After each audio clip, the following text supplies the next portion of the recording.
When we were here 3 years ago, we had assembled a list that was about 360 names associated with San Francisco. Some of those had assaulted kids in San Francisco, and others had come here from someplace else and had assaulted someplace else. But that whole list is very important because, as Tim said, as these names move around, they go to other places, and if you don't know who they are, you don't know how to protect yourself and how to protect your kids. So having a list of San Francisco priests feeds into the nationwide list that we're trying to put together. Today, 3 years later, we have 494 names on the San Francisco list. Not all of them have harmed here, according to our records, but 250 have.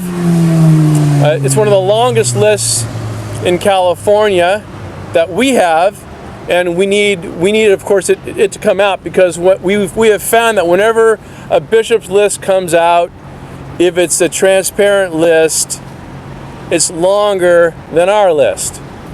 I want to comment on a couple of things I heard. In 1990, San Francisco had about 100 parishes. And they had about 80 active priests working who were molesting children that year, working in parishes, working in high schools, working in the chancery.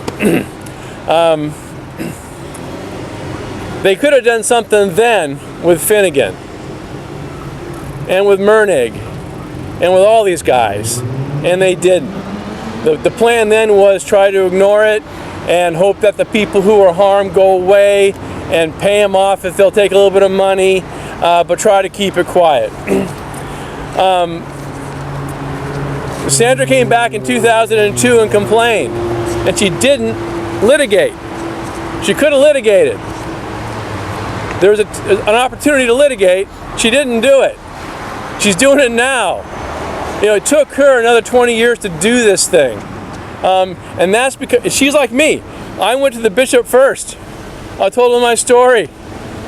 And they said, "We never heard of your guy, James Clark." A couple years later, when we sue these people and we hire a PI, we discover that James Clark had been arrested and convicted of a sex crime 2 years before he came to my parish. So we were going to find that out, but even the MO then was try to get these guys not to go forward, try to get them to go quiet. Tim Burns, the Jesuits. Devlin's a Jesuit priest. The Jesuits are kind of known as the liberal part of the Catholic Church. They're not liberal. Pope Francis is a Jesuit. They're very conservative. In 1972, when Tim was a freshman, that means he got out in 76? Yes. There were probably 5 or 6 priests working at Bellarmine who were molesting kids. Carlton Witten, I can go through the list. There are 15 or 20 Jesuit priests working at Bellarmine every year. So when you have 5 or 6 who are molesting kids, you're at 25% of the population. Now the question is 25% the number in America? We think it is. We think that when we're all finished with this nationwide effort to canvass names and get lists, we're going to discover that between 20 and 25% of all priests from 1950 until now molested kids. We have that data. That's why he doesn't want us to put his list out. The more data, the worse it is. Dan McNevin, you've identified at least 7 offenders that have been assigned by the archbishops at this very St. Mary's Cathedral behind us, correct? Actually, it's 23. Even better. From 1935 until 2012, there have been 23 priests assigned to St. Mary's. I did this little timeline, and I found, I was curious, you know, how many continuous years, all that. 1 year, did not have a molester working at this place from 1950.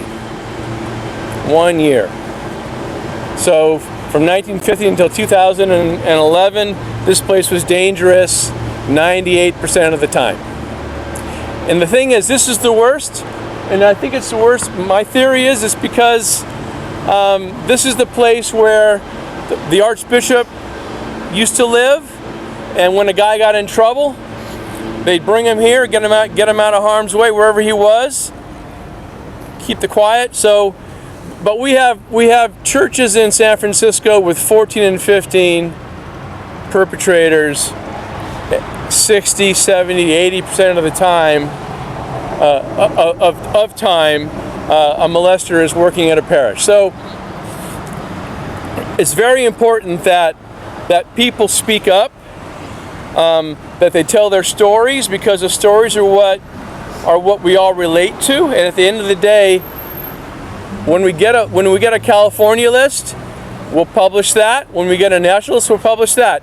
In 2002, there were 4,000 names on the national list published by the bishops. We're now at 8,000 names.